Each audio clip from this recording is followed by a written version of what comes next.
Hello everyone, my name is Sanjay और आप वो फिजिक्स अनबॉक्सिंग में। तो चैनल पे कोई नया है तो सब्सक्राइब करना ना भूलें। आज हम डिस्कस कर रहे होंगे बिंदु आवेश के कारण विद्युत क्षेत्र, इसे इंग्लिश में बोलते हैं electric field due to a point charge. कहने का मतलब यहाँ पे जो चार्ज रहा होगा वो कैसा रहा होगा, पॉइंट के रूप में रहा होगा और उसी के कारण वो चारों तरफ क्या क्रिएट करेगा, इलेक्ट्रिक फील्ड क्रिएट करेगा। हम पहले वाले वीडियोज़ में डिस्कस कर चुके हैं, तो मैं आपको एक चीज़ रिकमेंड करना चाहूँगा। अगर पहले वाले वीडियो आपने नहीं देखे हैं तो प्लीज़ एक बार जाकर उनको चेकआउट करना और उनकी लिंक मैंने अपने डिस्क्रिप्शन बॉक्स में दे रखी है, ठीक है। तो देखो जरा, बिंदु आवेश के कारण विद्युत क्षेत्र हम जानते हैं। यहाँ पे क्या लेना पड़ेगा मेरे को, एक पॉइंट चार्ज। यहाँ पे मैंने एक पॉइंट चार्ज Q कंसीडर किया है, किस बिंदु पे, बिंदु O पे। एक पॉइंट चार्ज Q कंसीडर किया है बिंदु O पे। अब आपको पता है ये चारों तरफ क्या क्रिएट करेगा, ये चारों तरफ एक विद्युत क्षेत्र बनाएगा। क्या ये क्या बना दिया इसने, इलेक्ट्रिक फील्ड। इसको क्या बोलेंगे, विद्युत क्षेत्र बोलेंगे। यहाँ पे हम पहले वाली वीडियोस में देख चुके हैं, प्रत्येक आवेश चारों तरफ क्या बनाता है, एक विद्युत क्षेत्र बनाता है। अब इस आवेश के कारण ये जो इलेक्ट्रिक फील्ड क्रिएट हुआ है, विद्युत क्षेत्र बना है, इसकी वैल्यू अगर मैं फाइंड कर लूँ, कहने का मतलब किसकी वैल्यू फाइंड करनी है, इलेक्ट्रिक फील्ड की वैल्यू फाइंड कर लूँ, तो ये इलेक्ट्रिक फील्ड की वैल्यू ही इस टॉपिक का क्या होगा, आंसर होगा। अब मेरे को यहाँ पे अल्टीमेट निकालना क्या है, इलेक्ट्रिक फील्ड निकालना है। और आप जानते हो कि इस आवेश के कारण चारों तरफ ये क्या बना है, विद्युत क्षेत्र। इसको कैसे फाइंड करेंगे, हम पहले वाली वीडियोस में देख चुके हैं। एक आवेश Q नोट होता है, इसे इंग्लिश में बोलते हैं टेस्टिंग चार्ज, परीक्षण आवेश। जैसे इस परीक्षण आवेश को आप इस इलेक्ट्रिक फील्ड के अंदर लेके आओगे, मैंने इस Q नोट को कहाँ पे ला के रख दिया, इस इलेक्ट्रिक फील्ड के अंदर ला के रख दिया। कौन से पॉइंट पे ला के रख दिया, पॉइंट P पे रख दिया। और O से लेके बिंदु P की जो दूरी है वो मैंने कंसिडर कर ली है R, स्मॉल r कंसीडर कर ली है। तो जरा देखना, इस Q नोट को यहाँ पे लाके रखोगे तो वैसे ही ये जो आवेश Q था, पॉइंट चार्ज था, इस पे क्या लगाएगा, फोर्स लगाएगा। और फोर्स कैसा रहा होगा, या तो आकर्षण या प्रतिकर्षण। देखो मैंने कंसीडर किया है ये प्लस है, और ये जो परीक्षण आवेश होता है वो ऑलरेडी क्या होता है, प्लस। जैसे इस प्लस के पास प्लस आएगा, आप जानते हो प्लस प्लस को क्या करता है, रिपेल करता है, प्रतिकर्षित करता है। तो ये वाला आवेश है Q, इस पे क्या लगाएगा, एक फोर्स लगाएगा। और इस फोर्स की डायरेक्शन कैसी रहेगी, यानी कि बाहर की तरफ भेजना चाहेगा। और जरा देखना, इस Q नोट पे लगने वाला फोर्स, बल, और इस Q नोट का जो रेशियो है वही तो क्या कहलाता है, इलेक्ट्रिक फील्ड कहलाता है। हम पहले वाली वीडियोस में ये चीज़ तो पहले ही डिस्कस कर चुके हैं कि जैसे इस Q नोट को यहाँ पे लाके रखोगे तो इस पे लगने वाला फोर्स और जिस आवेश को लाके रख रहे हो, किसको रख रहे हैं, Q नोट को, इन दोनों का जो रेशियो है वही तो क्या कहलाता है, इलेक्ट्रिक फील्ड, विद्युत क्षेत्र कहलाता है। अब ये F क्या है, F बराबर यहाँ पे क्या है, फोर्स है, जो आकर्षण भी हो सकता है और प्रतिकर्षण भी हो सकता है। अब इस फोर्स की वैल्यू फाइंड करो जरा, देखो इस फोर्स की वैल्यू कैसे फाइंड करोगे, इन दोनों आवेशों के मध्य क्या लग रहा है, फोर्स लग रहा है। यहाँ पे F क्या है, फोर्स है, ठीक है। और यहाँ पे ये Q क्या है, यहाँ पे जो विद्युत क्षेत्र है, ये जो विद्युत क्षेत्र किसकी वजह से बन रहा है, इस प्लस Q आवेश की वजह से बन रहा है। तो यहाँ पे स्रोत आवेश कौन सा है, इस Q को यहाँ पे क्या बोलेंगे, स्रोत आवेश, सोर्स बोलेंगे इसको ना, सोर्स, स्रोत आवेश बोलेंगे, सोर्स है ये, ठीक है। सोर्स का मतलब इसकी वजह से ही क्या उत्पन्न हो रहा है, विद्युत क्षेत्र उत्पन्न हो रहा है। तो इसको एक विशेष नाम से पुकारा जाता है, इसको नाम बोलते हैं स्रोत आवेश, सोर्स चार्ज, ठीक है। अब यहाँ पे जो F है, इस F के बारे में हम डिस्कस कर रहे थे। ये F क्या होगा, देखना, ये दोनों आवेशों के मध्य लगने वाला क्या है, फोर्स है, बल है। तो एक आवेश क्या था, Q, और दूसरा आवेश क्या था, Q नोट, और दोनों की जो डिस्टेंस थी वो कितनी थी, R।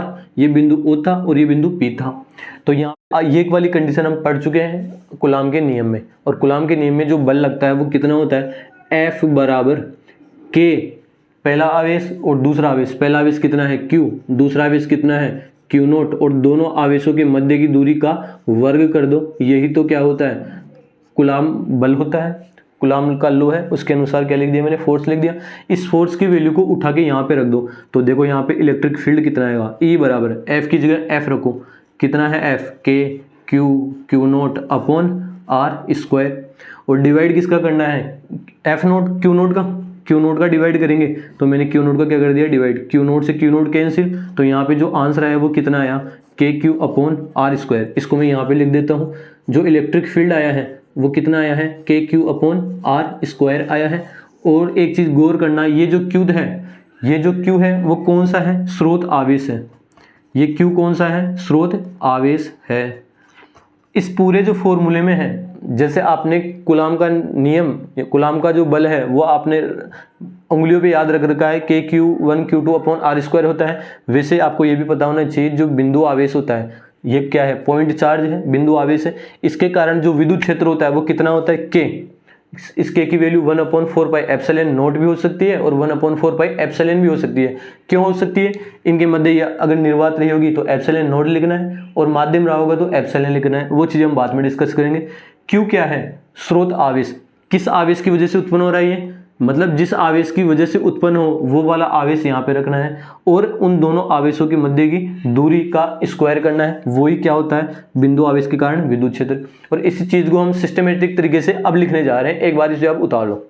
अब इसी चीज़ को हम सिस्टमेटिक तरीके से लिखने जा रहे हैं। आपको ये तो समझ में आ गया होगा कि मेरे को यहाँ पे फॉर्मूला क्या होता है विद्युत क्षेत्र का? E बराबर F/Q0 होता है। मेरे को निकालना क्या है? E निकालना है। F क्या होता है? दोनों आवेशों के मध्य लगने वाला बल, जो किससे निकालेंगे? कूलम्ब बल से निकालेंगे। और Q0 का क्या दे देंगे? भाग। और वही होगा क्या? हमारा आंसर होगा। ठीक है, ये हमको याद होना चाहिए। और अब इसको हम सिस्टमेटिक तरीके से लिखने जा रहे हैं। इसको मिटा दो। देखो जरा, हमने क्या किया था पहले स्टार्टिंग में, यहाँ से कर रहे हैं, थ्योरी भी लिखनी पड़ेगी। डायरेक्टली क्या होगी तो नंबर नहीं मिलेंगे। देखो, माना हमने एक क्या माना था? आवेश। माना एक स्रोत आवेश। कौन सा आवेश? माना एक स्रोत आवेश कौन से बिंदु पर स्थित है? बिंदु O पर स्थित है। जो दिख रहा है वही लिखना होता है। ठीक है, स्थित है। एक स्रोत आवेश है Q, जो कहाँ पे स्थित है? बिंदु O पे स्थित है। ये मैंने लाइन लिख दी है। ठीक है, अब देखना, स्थित है तब स्रोत आवेश एक विद्युत क्षेत्र क्या करेगा? उत्पन्न करेगा। तब स्रोत आवेश एक विद्युत क्षेत्र उत्पन्न करेगा। ठीक है, ये स्रोत आवेश इसके चारों तरफ क्या बना रहा है? विद्युत क्षेत्र बना रहा है। फिर हमने क्या किया था? तब Q0 परीक्षण आवेश को बिंदु O पर रखने पर, बिंदु P पर रखने पर, तब परीक्षण आवेश Q0 को, कौन सा आवेश है? तब परीक्षण आवेश Q0 को बिंदु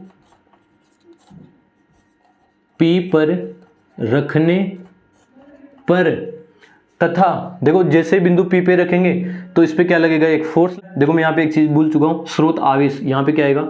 स्रोत आवेश आएगा। क्या आएगा यहाँ पे? स्रोत आवेश एक विद्युत क्षेत्र उत्पन्न करेगा। तब परीक्षण आवेश Q0 को बिंदु P पर रखने पर, तो Q0 को बिंदु P पर रखने पर क्या होगा? एक फोर्स लगेगा। किसकी वजह से? स्रोत आवेश की वजह से। तो बिंदु P पर रखने पर परीक्षण आवेश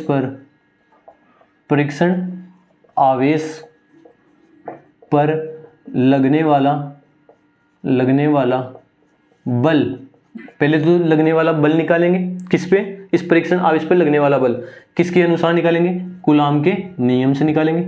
कूलाम के नियम से। ठीक है, तो बताओ कूलाम के नियम से जो फोर्स होता है वो कितना होता है? K, पहला आवेश Q, दूसरा आवेश Q0, और दोनों की जो मध्य की दूरी है यहाँ पे कितनी ली है मैंने? R, तो यहाँ पे क्या ले लेंगे? R का स्क्वायर होगा।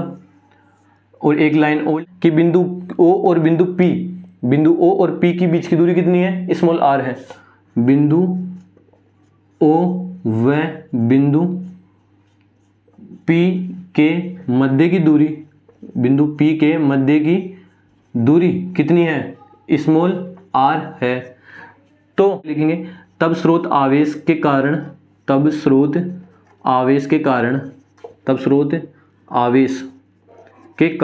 विद्युत क्षेत्र, बिंदु P पर, किस वाले बिंदु पे देख रहे हैं? बिंदु P पर विद्युत क्षेत्र बताओ कितना होगा? बिंदु P पर विद्युत क्षेत्र कितना होगा? E बराबर, जैसे इस Q0 को यहाँ पे लाके रखा तो इस पे लगने वाला फोर्स, और जिस आवेश को लाके रख रहे हैं Q0 का जो रेशियो है वही तो क्या कहलाता है? विद्युत क्षेत्र कहलाता है क्या? तो यहाँ पे क्या लिखेंगे? इसको समीकरण नंबर, इसको 1 दे देना, इसको क्या दे देंगे? 2 दे देंगे। तो यहाँ पे समीकरण 1 से मान रखने पर बताओ कितना आएगा? E की जगह तो E है, F की जगह कितना आएगा? ये आएगा। यहाँ पे लिख देंगे Q0 upon R square, divide करेंगे किसका? Q0 का। Q0 से Q0 कैंसिल। यहाँ पे जो E की वैल्यू आई है वो कितनी आई है? E बराबर KQ अपॉन R स्क्वायर। और ये जो फॉर्मूला है वेरी वेरी इंपॉर्टेंट है, बहुत जगह काम में आएगा। यहाँ पे E बराबर KQ अपॉन R स्क्वायर आ चुका है। आई होप आपको ये चीज़ समझ में आई होगी। एक बार इसे आप उतार लो, फिर आगे डिस्कस कर रहे हैं। देखो दोस्तों, बहुत सारे बच्चे इस फॉर्मूले को याद तो रख लेते हैं, लेकिन इस फॉर्मूले का मतलब समझ में नहीं आता उनको। तो एक बार इस फॉर्मूले का मतलब समझना। यहाँ पे जो इलेक्ट्रिक फील्ड आया है, बिंदु आवेश के कारण विद्युत क्षेत्र है, वो कितना आया है, KQ/R² आया है। और ये फॉर्मूला बहुत ज़्यादा इंपॉर्टेंट है। मेरे को ये बताओ के क्या है यहाँ पे, आप जानते हो के क्या होता है? के होता है 1/4πε0। एप्सिलॉन नोट कब लोगे? जब दोनों आवेश, ये जो दोनों आवेश है ना, इन दोनों के मध्य क्या रखी हो, निर्वात रखी हो, मतलब कोई माध्यम ना हो, तब तो एप्सिलॉन नोट लिखना है। और अगर माध्यम हो तो यहाँ पे क्या लिख देंगे, एप्सिलॉन m लिख देंगे। यहाँ तक तो कोई दिक्कत ही नहीं है। तो के तो क्या है यहाँ पे, एक कांस्टेंट है। के तो क्या है यहाँ पे, कांस्टेंट है। और के की वैल्यू कितनी होती है, 9 × 10⁹ newton metre square upon coulomb square. यहाँ तक कोई दिक्कत नहीं होनी चाहिए। यहाँ पे लिखेंगे जहाँ के लिख दिया। बताओ क्यू क्या है, ये कौन सा आवेश है क्यू? ये जो क्यू है वो कौन सा आवेश है, गौर करना। ये क्यू है, ये वाला आवेश है। एक तो क्यू नोड था और एक क्या था, क्यू। और इस क्यू को क्या बोला था हमने, स्रोत आवेश। यहाँ पे ये क्यू क्या है, स्रोत आवेश, सोर्स चार्ज है।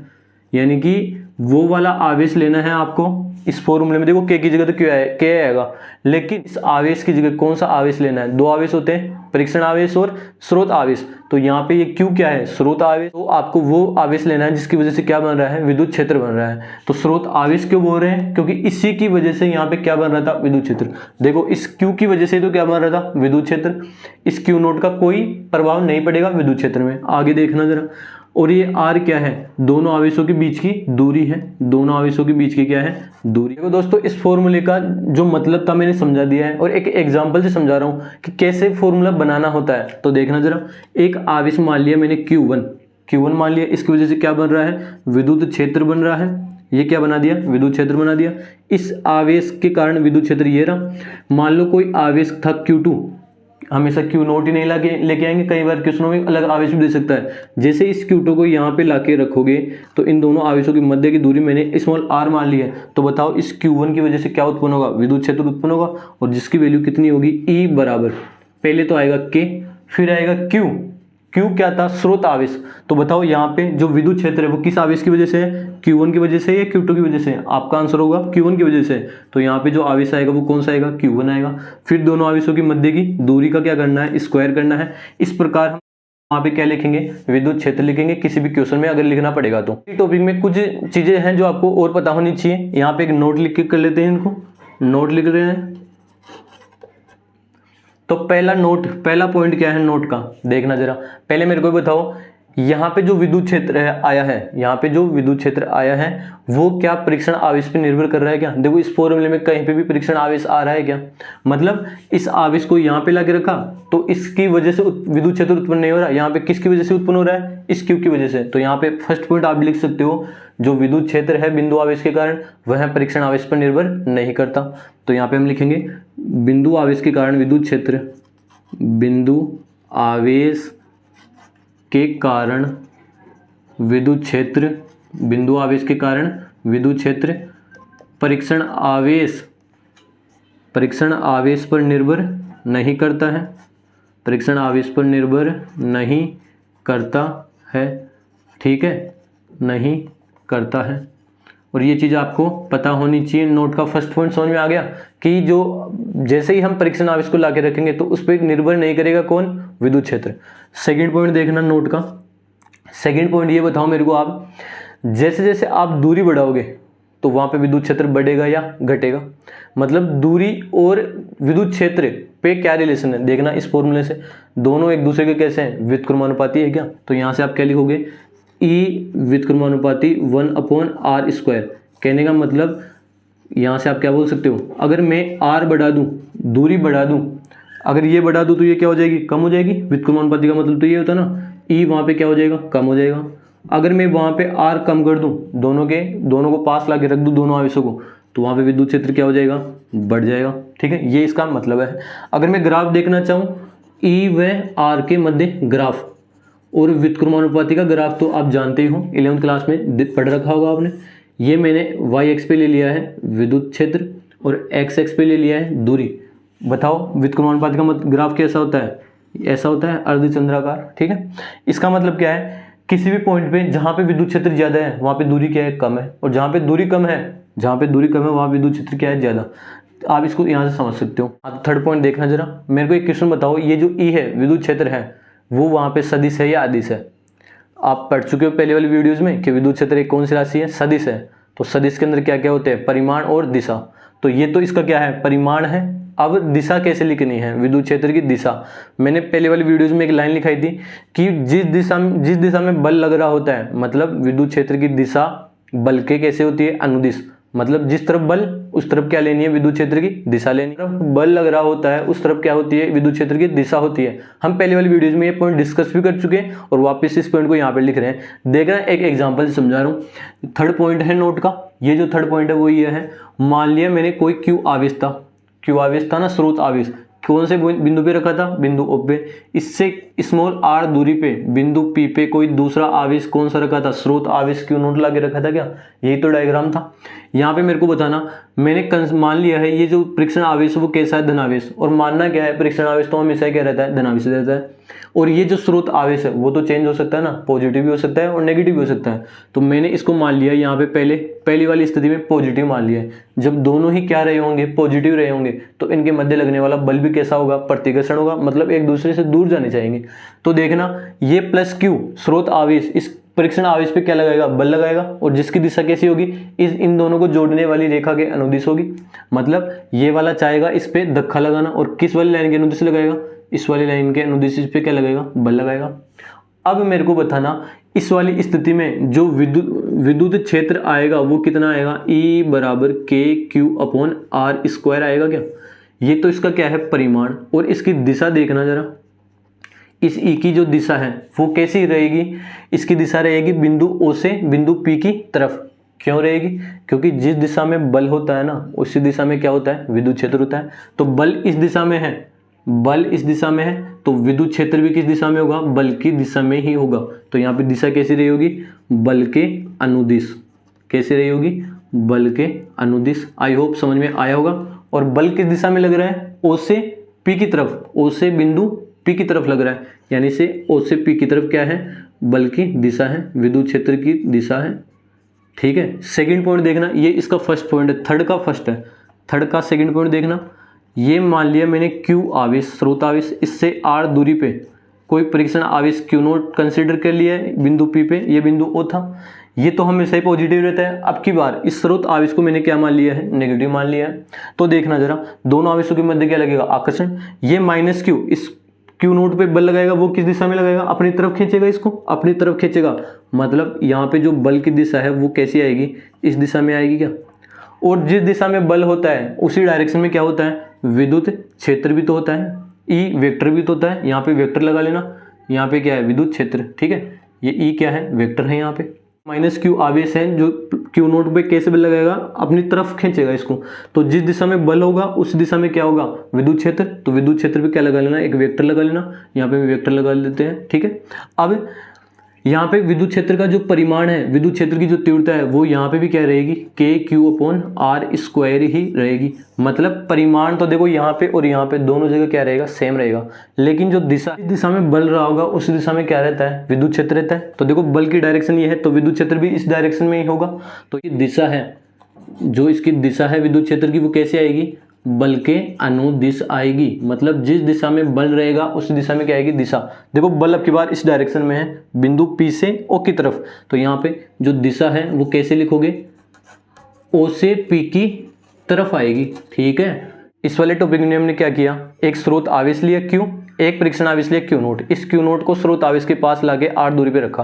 तो यहाँ पे जो बल लगता है वो कूलाम के नियम के अनुसार F बराबर KQ/Q0/R² होता है। फिर विद्युत क्षेत्र निकालना था, तो E बराबर F/Q नोट होता है। F की जगह F रख दो, F की जगह F रखोगे, Q नोट से Q नोट कैंसिल हो जाएगा। तो यहाँ पे जो E की वैल्यू आती है वो क्या आती है? KQ/R² आती है। यहाँ पे Q क्या था? स्रोत आवेश लेना है जिसकी वजह से विद्युत क्षेत्र उत्पन्न हो रहा है।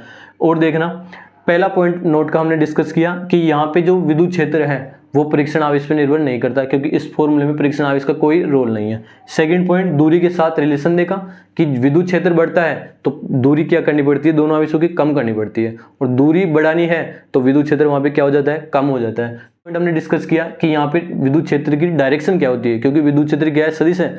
तो परिमाण तो हमेशा ही क्या रहेगा, KQ/R²।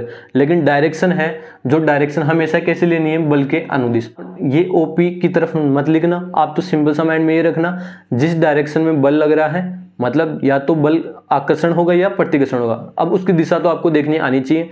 देखो ये प्लस, इस प्लस पे क्या लगेगा, प्रतिकर्षण, यानी कि बल की डायरेक्शन ये है, तो यहाँ पे विद्युत क्षेत्र भी कैसे आएगा, इस दिशा में आएगा। यहाँ पे ये माइनस है, ये प्लस है, ये माइनस क्या चाहेगा, ये प्लस इसकी तरफ आए, तो बल इस डायरेक्शन में है, तो विद्युत क्षेत्र भी इसी डायरेक्शन में आएगा।